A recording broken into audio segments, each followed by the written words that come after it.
Oi, eu sou o cowboy Taibani, cowboy digital. Quase falei cowboy hospital. Ai, Halloween, ui, ui, filmes assustadores. Ó.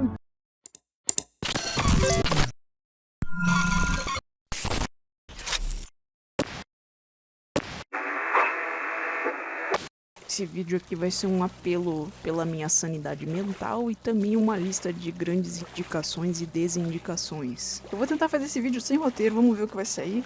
Porque eu quero que as minhas opiniões sejam o mais fiel possível à minha memória quebrada. O primeiro filme perturbador que eu assisti foi Laranja Mecânica. E eu fiquei completamente obcecado.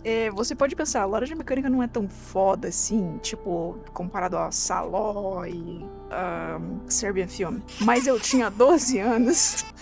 E eu lembro que eu fiquei muito puta que pariu, o que tá acontecendo? Eu nunca tinha visto cenas de uva, como eles falam na gringa, tão chocantes, explícitas assim, e eu fiquei com isso na cabeça por muito tempo. Eu fiquei completamente obcecado. Eu li o livro e eu revi o filme mais muitas vezes. E é um filme muito bom. Porém, o livro dá um pau no filme, porque que final foi aquele? Que final foi aquele, Stanley Kubrick? Laranja Mecânica trata sobre uma gangue de jovens que tem o seu próprio linguajar dentro de uma sociedade meio setentista, mas também meio futurista.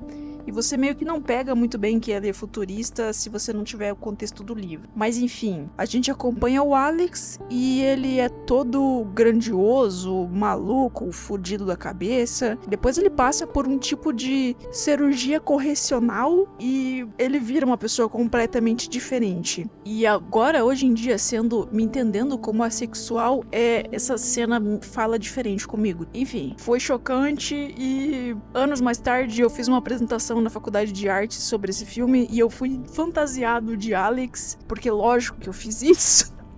E eu chorei, porque eu não consegui apresentar no dia que eu fui preparado pra apresentar, de cosplay e tudo, e eu chorei pra caralho, porque eu sou neurodivergente, e eu não consigo me adaptar a coisas que mudam sem seguir o meu planejamento. É isso. Eu lembro que no lançamento do filme houve uma discussão muito contundente que assustava, né, o escritor da história, onde ele falava que tinha medo que essa história de alguma maneira influenciasse os jovens a agirem dessa forma. E eu posso dizer que com certeza isso não me influenciou a querer agir dessa maneira de forma alguma, mas eu consigo entender por que ele pensaria nisso, já que esse filme com certeza deixa marcas na sua mente irreversíveis. Pra concluir, então, eu posso dizer que o que foi chocante nele foi a sua mensagem no geral, as cenas desse tratamento correcional, as cenas de uva e a violência como um todo que ele exibe de forma muito artística, fazendo com que ela pareça até atraente. É impossível não pensar sobre ele depois de assistir. Anos depois eu fiquei meio obcecado com o Malcolm, o cara que faz o Alex, e eu decidi assistir Calígula, que é outro filme dele, outro filme infame pra cacete. E esse filme tá tão nebuloso na minha mente que eu nem lembro se eu assisti até o final. Eu lembro de flashes, bizonhos horríveis. Talvez seria um bom filme pra eu reassistir se algum dia eu queira derrotar todos os meus nêmesis e aproveitar e já dou essa paulada final nisso aí também. Mas com certeza Calígula também é um filme perturbador pra caralho. Depois de um tempo, quando eu fiquei mais velho, eu me introduzi nesse mundo de filmes perturbadores. Eu tava consumindo muito Medo B na época e Jetro e foi isso. Eu decidi verificar essas coisas. E o primeiro que eu assisti foi um filme que eu considero meu nêmesis até hoje porque eu nunca consegui terminar de assistir. Holocausto Canibal. Você pode dizer de novo, Holocausto Canibal não é tão foda como outros filmes que vão ter aqui nessa lista. Mas saber que as baixas animais foram de verdade e saber que o cara justificou aquilo como não foi desperdício, a gente comeu eles depois, me deixou muito mal na época. E se eu tivesse tido essa experiência pós-veterinária, teria sido muito pior. Então eu simplesmente não tanquei assistir. Mas eu reconheço que esse filme, mesmo não sendo tão bom assim, ele teve uma grande importância no movimento dos extremos italianos e foi bastante importante porque o pessoal dos efeitos práticos teve que atestar que eles eram efeitos práticos e não de verdade assim como aconteceu no... acho que foi no Poughkeepsie Tapes, acho que foi alguma coisa assim parecida. Esse filme, ele retrata os povos originários da América Latina, América do Sul, como canibais fudidos que atacam uma equipe de repórteres e tal. Isso eu tive que pesquisar porque eu não lembrava de nada desse filme. E daí meio que eles descobrem o que aconteceu com essa equipe de filmagem lá, tipo um estilo Bruxa de Blair, assim. O Eli Roth, o cara que criou Albergue, ele tentou reproduzir isso no Green Hell, só que o Green Hell é tipo muito inferior, tanto como filme como quanto obra experimentalista. Green Hell eu assistia e não recomendo, achei realmente bem fraco. Sem falar que ele tenta ser um humor obscuro com piada de bosta e, nossa, péssimo. Trazendo aqui uma informação complementar, então, o diretor, Ruggiero Udato, ele teria sido acusado de desviver alguém para fazer esse filme, porque esse filme na verdade seria um snuff, e daí o pessoal teve todo um trâmite legal e tiveram que provar que os atores na verdade estavam vivos. Diz a lenda que eles tiveram que reencenar como é que foi as filmagens para ver se o pessoal acreditava. E foi isso, ele conseguiu se livrar das acusações, já que isso não estava errado. O que realmente estava errado era a crueldade animal, que foram levados de Vasco aí pelo menos 3 animais em cenas bastante gráficas. E é isso, o crime ocorre e nada acontece feijoada. Mas há de se entender que as leis dos direitos animais eram completamente diferentes nesse ano. Hoje em dia eu acho um pouco inadmissível que as pessoas defendam que crueldade animal deve ser utilizada em filmes ou que não tem problema fazer isso. Um filme parecido que eu gostei muito foi Apocalipto, que tem todo esse rolê também dos povos latinos e canibalismo e rituais. Só que esse filme tem toda uma controvérsia por passar várias informações historicamente erradas. Mas aí fica a seu critério se você vai assistir ou não. Aprofundando na lista de filmes perturbadores que eu decidi assistir, também tem Centopeia Humana 1 e 2. Eu nunca tive interesse em assistir o 3 porque falaram que é uma galhofa sem fim, então foda-se. E eu gostei bastante do 1, mesmo ele não sendo um filme bom, que também contribuiu muito pra história do cinema, para não sei o que lá, mas ele não é um filme bom, não. Tem várias coisas que você vê e você fica tipo, pra que isso? A própria motivação do doutor, ela é meio creepypasta de médico maluco, por que alguém faria isso? E o 2, ele é ainda mais perturbador da cabeça. O 2 eu lembro que eu assisti e eu fiquei completamente dissociado pra caralho, e eu fiquei, tá, era tudo isso mesmo esse filme? Era tão pesado assim como você estava falando? Achei leve, mas é porque eu tava muito dissociado mesmo. O filme Centopeia Humana, tanto um como dois, retrata sobre um experimento científico, primeiramente feito por um médico, segundamente feito por um amador, de conectar pessoas pelo seu trato digestivo, o que não faz muito sentido. Se você for pensar medicamente, faz menos sentido ainda. Quanto mais você olha com um olhar científico, mais esse filme vira uma maluquice. E foi isso, eu achei divertido assistir Centopeia Humana, tanto um como dois, que é muito, muito pior, muito mais escatológico e muito mais aterrorizante, mas eu gostei. O 2 me deu um pouco de dano psíquico, sim, mas eu acho que não o suficiente, porque eu tava muito dissociado e muito envolvido na história de alguma maneira. Mas eu tenho certeza que se eu assistisse de novo esse filme hoje em dia, eu teria um olhar completamente diferente.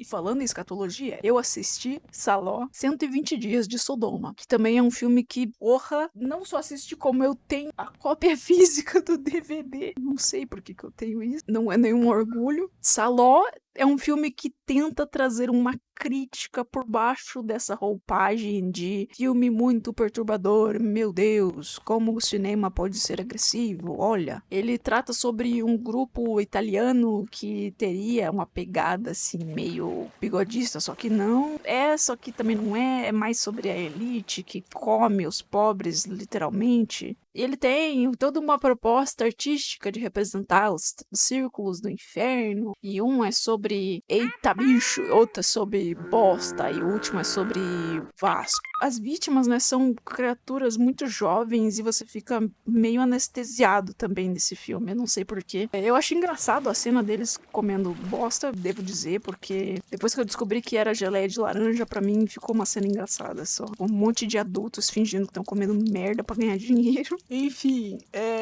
eu não achei a experiência desse filme tão transformadora assim pra mim. Foi mais tipo, tá, posso riscar esse da minha lista, né? Eu acho que tem sim alguma crítica nesse aqui, muito mais do que no próximo filme que eu vou falar, mas também foi muito usada o valor de choque, tipo, tá na cara, e a crítica ficou um pouco velada demais. Outra coisa é que eu me lembro que o texto dele tem várias partes assim profundas que você fica meio pensativo. A cena do concurso do melhor C Sharp me deixou pensativo até hoje. Além da preocupação com chocar, também tem uma certa preocupação com o valor artístico, tem umas cenas bem bonitas. Mas é isso, o que mais me chocou foram algumas ideologias específicas e as cenas de valor de choque.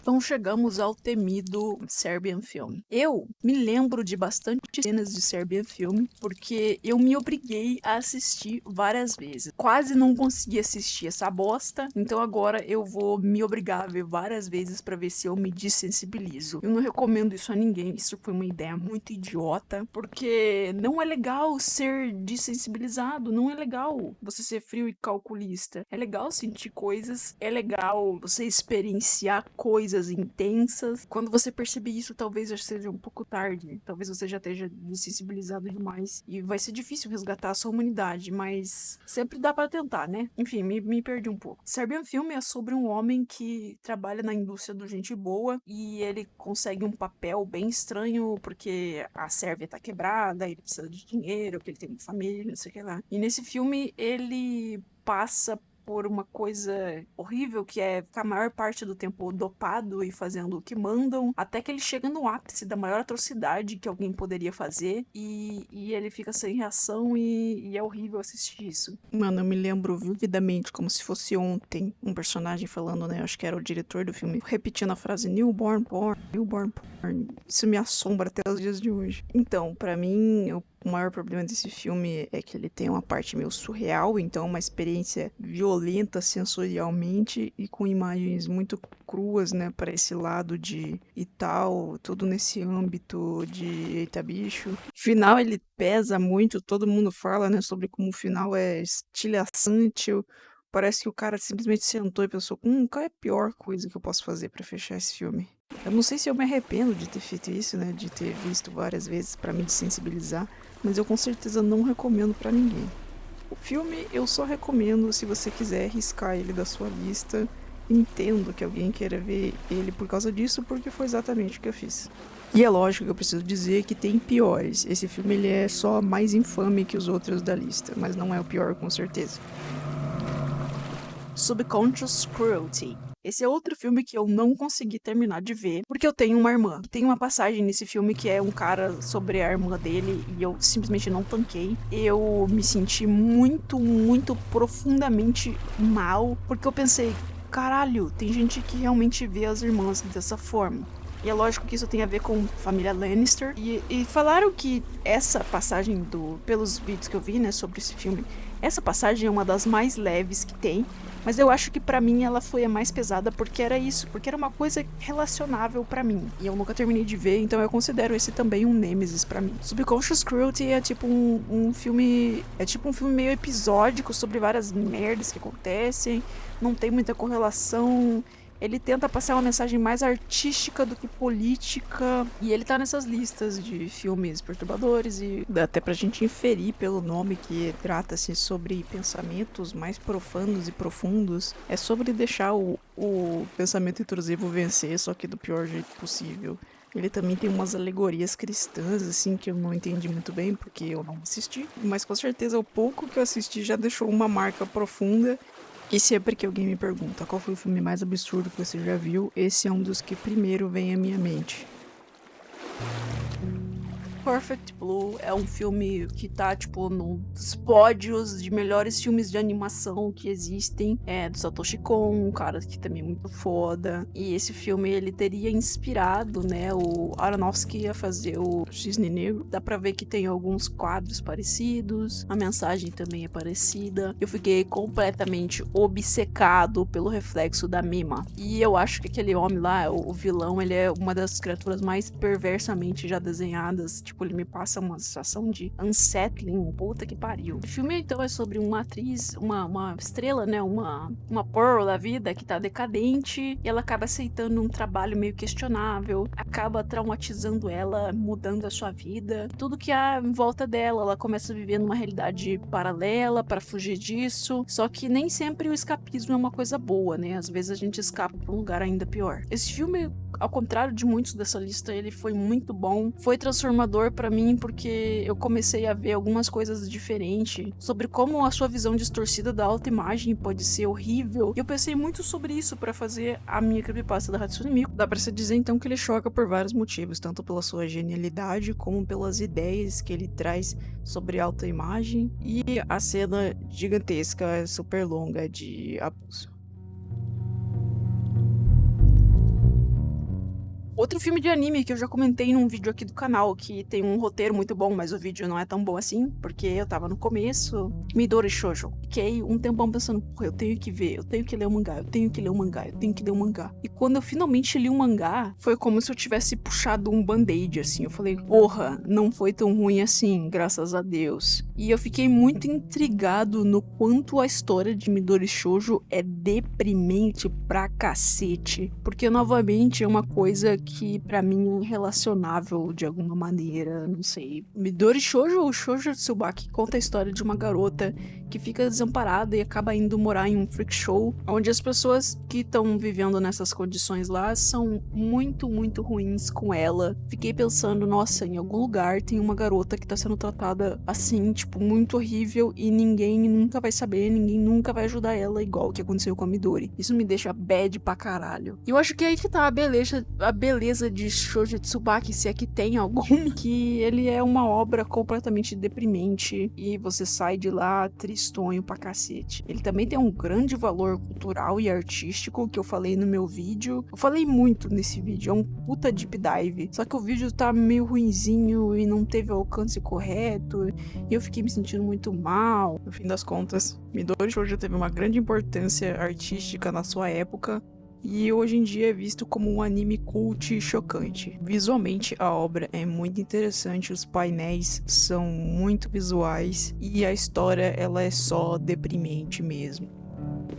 Agora, esse é um filme perturbador que eu não vejo muita gente falando. Deliverance ou Amargo Pesadelo, que é um título muito bom. Esse filme é sobre uns amigos que vão passar um fim de semana fazendo canoagem no meio do mato, mas ele ficou muito conhecido por ter uma cena de uva que acontece entre dois homens. É raro ver representatividade masculina em vítimas de uva, que é uma pena porque esse tipo de crime não escolhe gênero, mesmo que as estatísticas mostrem que são mais mulheres e tal. Tipo, não, isso é independente, irmão. É um filme sobre isso. Uns caras, eles vão pro meio do mato lá e eles acabam caindo na mão de malfeitores. E essa cena dele falando pro cara gritar igual um porco ficou impregnada na minha mente por muito, muito, muito tempo. Novamente, foi uma questão de eu ter assistido esse filme na idade errada, mas eu me lembro que ele era um filme muito bom e sinistro. O que me deixou marcado mesmo e chocado foi essa cena super desconfortável. Essa cena ficou tão forte na minha cabeça, essa cena e a batalha de banjo, que é muito foda. E esse filme meio que inaugurou um interesse que eu tenho até hoje, que são filmes do gênero Rape and Revenge. Poderia ser traduzido como abo e vingança, só que eu nunca vi ninguém falando nenhum termo em português que fosse próximo. Até hoje eu procuro o melhor filme que se encaixe nesse gênero, e até agora o meu favorito é Megalomaníaco, que não deveria estar nessa lista porque ele não me deixou nenhuma marca psíquica ruim, ao contrário, é um filme bom pra cacete, então fica a indicação. Mas enfim, nessa busca, isso me levou a visitar os clássicos, primeiramente como I Spit in Your Grave ou Doce Vingança. E eu não assisti só o um, como todas as suas sequências e o seu filme original, né? Porque esse mais conhecido, na verdade, é um remake. Eu preciso dizer que vai do um para pior e que a maioria dos filmes são muito sexualizados. Tipo, as cenas de coisa que deveriam ser horríveis, algumas ficam sensuais demais. E eu acabei assistindo também A Fonte da Virgem, que é teoricamente o primeiro filme desse gênero. A Fonte da Virgem é muito bom. É um filme bem artístico, bem bonito. Ele lembra muito A Última Casa à Esquerda. Se você gosta desse tipo de filme, por qualquer motivo que seja, eu recomendo A Fonte da Virgem. Doce Vingança eu não recomendo muito não, principalmente porque do primeiro é só ladeira abaixo, vai ficando bem ruim. Envolve máfia russa em algum ponto, umas coisas esquisitas. Ghostland ou Incidente em Ghostland. Mano, eu não sei dizer se foi esse filme que me perturbou, se foi as condições que eu assisti ele, mas esse filme ficou marcado na minha mente como sendo muito ruim. Não só ruim de ser um filme ruim, mas também de ter me perturbado muito, tipo, ser ruim pra saúde. Daí eu vejo várias pessoas comentando que, esse filme nem é tão pesado assim, ai. Mas, mano, pensa por 2 segundos o que os personagens passaram. E pensa de novo que pessoas passam por isso, ficam presas num ciclo de uva que não acaba e ninguém ajuda. Sem falar que os vilões desse filme são muito caricatos e muito deploráveis, assim, tipo, uma pessoa gênero não conformativa, é isso, essa é a personalidade dela, e um troglodita que provavelmente representa uma pessoa com alguma neurodivergência forte. Tipo, isso são vilões num filme dos anos 2000 e pouco, não é dos anos 80. Tipo, isso era legal no Quadrilha de Sádicos, onde a gente passava pano pra esse tipo de doidice. Mas fazer isso hoje em dia, e os personagens eles não têm carga nenhuma, esses vilões aí, eles não fazem nada, eles não têm história, a motivação deles é foda-se, fazer traquinagem e maldade. Talvez eu tenha assistido esse filme errado e ficado muito emotivo por alguma razão, mas pra mim ele é só uma exploitação de AB e é isso. Tem até uma reviravolta que é interessante, legal, a construção das duas garotas, ok, mas ele se perde pra mim devido a tanta exploitação. Outro filme que me deu dano psíquico devido à tristeza lancinante é Dancer in the Dark, que é um filme com a Bjork. Eu gosto da Bjork pra caralho. Gosto só das músicas que eu conheço, não fui atrás de música, mas enfim, ela é muito boa no que faz. E depois desse filme ela ficou traumatizada, falou que não queria mais fazer filme nenhum, mas ela depois fez numa ponta no Homem do Norte, eu acho. Esse filme conta a história de uma mulher simples com uma doença degenerativa ocular. E ela vai lentamente perdendo a visão e mostra os pontos de vista dela. Vai perdendo as esperanças, né? Porque não tem remédio e as coisas ficam cada vez pior e é muito triste. Tem uma cena que eu tive que parar, desintoxicar pra daí terminar de ver o filme porque eu fiquei muito mal. E também tem uma música dela com o Tom York nesse filme. E Radiohead é a minha banda favorita, eu sei, desculpa, mas essa música é muito boa e eu já gostava muito dessa música antes do filme. Depois que eu vi ela no filme, eu fiquei tipo, meu Deus, que achado, velho. Esse filme é do Lars von Trier, que é conhecido por ser um diretor, assim, disruptivo, fodido da cabeça, que maltrata as atrizes. Ele tem outros filmes que são, assim, valor de choque, como Anticristo, e eu assisti mais alguns dele e tal, mas o que mais me chama a atenção eu acho que é Dançando no Escuro mesmo. Novamente, o que me marcou aqui foi a situação de desesperança e todo o drama que a Bjork consegue entregar sofrendo cada segundo desse filme.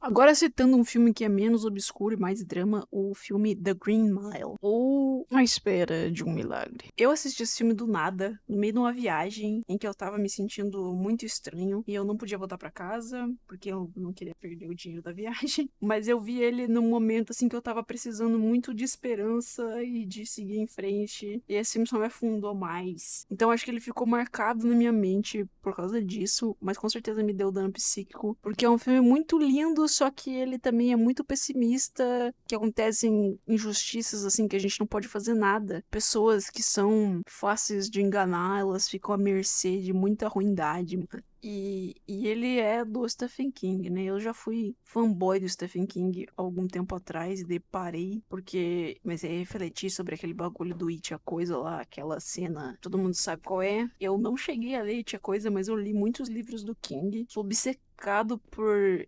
Iluminado, mas enfim, The Green Mile é sobre um cara que é preso injustamente, e você tá na cara que ele foi preso injustamente, mas você vai descobrindo por quê, e isso vai se desenrolando e ainda tem as intrigas internas de dentro da cadeia. Pode ser que esteja sendo uma tonhice minha indicar esse filme como se fosse uma coisa muito inovadora. Eu sei que muita gente já conhece esse filme e sabe que ele é muito bom, mas talvez falando com pessoas um pouco mais jovens que acompanham o canal e ainda não assistiram, eu queria dizer pra vocês darem uma chance pros clássicos. Eu gosto muito de assistir clássicos porque dá pra entender de onde vêm outras tendências do cinema. Outro caso que eu tive uma obsessão aguda e depois nunca mais pensei sobre esse filme, ele se tornou praticamente um pesadelo vivo pra mim, é A Pele que Habito. Esse filme, ele é bom pra caralho, talvez um dos melhores da lista, se não o melhor. Mas, porra, o cara pesou a mão aqui, hein? Na verdade, não. Na verdade, tem filmes do Almodóvar que são piores, mais pesados. É uma assinatura do diretor trazer esse tipo de coisa e trazer também questões de gênero e sexualidade. E é muito aterrorizante ver alguém usando, exploitando desse tema para colocar esse personagem em profunda agonia e levar ele a uma escalada de fodeção, desespero, violência. E no final eu nem imagino como que essa pessoa conseguiu seguir em frente. Deixa tantas perguntas na minha mente que eu nem sei se eu preferiria ter sobrevivido. Esse é o tipo de filme que me marcou muito, muito mesmo. E não só pelas suas cenas explícitas de que são até semelhantes um pouco com Laranja Mecânica, mas também pelo processo metódico do vilão. Eu acredito que esse trabalho aqui do nosso querido Zorro é tudo que o médico de Centopeia Humana queria ser, mas ele acaba virando uma caricatura, enquanto o Divo aí entregou tudo de forma primorosa. Obrigado, Antônio Bandeiras, e também obrigado a todos os atores que estão todos ótimos. A trilha sonora desse filme também é uma coisa que eu adicionei às minhas playlists pessoais e eu escuto recorrentemente, e quando eu escuto eu fico, ah, aquela sensação de novo. É lógico que a medicina dele exige uma pequena suspensão de credibilidade, muito similar ao filme Os Olhos Sem a Face, mas isso fica tão secundário que você nem suspende muito, você só, tipo, tá, essa é a mitologia que estamos criando aqui de médico maluco. Citando outro filme aqui, se vocês gostam de médico maluco, é Birth and Rebirth, um filme que eu falei faz muito tempo, e esse filme não tem o reconhecimento que ele merece, porque ele é muito bom. Trazendo um filme um pouco mais atual para fechar essa lista também, Soft and Quiet, que eu mencionei no meu vídeo de Kotoribako. Esse filme, ele tem uma potência de deixar a mente pesada que é chocante, viu? Eu me lembro de ter assistido e tá muito envolvido na história, muito intrigado. O roteiro, ele é, tipo, muito bom, os textos também. Mas chega num ápice que você fica... Eu fiquei em completo choque, eu tive que pausar para digerir um pouco e depois terminar de ver. Porque, assim, é uma crueldade repugnante, assim, uma coisa que revira o estômago mais do que qualquer cena de, tipo, imageria gráfica. Pelo menos pra mim. Soft and Quiet, resumidamente, fala sobre um clube de mulheres brancas que gostam de ser brancas, se é que se pode se dizer assim. Fala muito sobre a visão desse tipo de gente na sociedade, o papel deles na sociedade, como eles veem as outras pessoas, de um jeito bem sutil que vai escalando para um caminho sem volta. Taxidermia é um filme que eu quase esqueci de botar nessa lista, porque para mim ele não foi tão memorável quanto eu esperava. Eu assisti Taxidermia por ser um dos filmes que sempre tá nessas listas de filmes mais diabólicos do cacete, mas eu não achei tudo isso não. Talvez eu tenha assistido Anestesiado mais uma vez e, portanto, eu não me lembre tanto do choque, mas eu me lembro que eu assisti. Algumas partes eram um pouco mais pesadas, principalmente do primeiro cara lá, mas nada me pegou muito assim. E foi, assim como Saló, mais um que eu posso riscar da minha lista.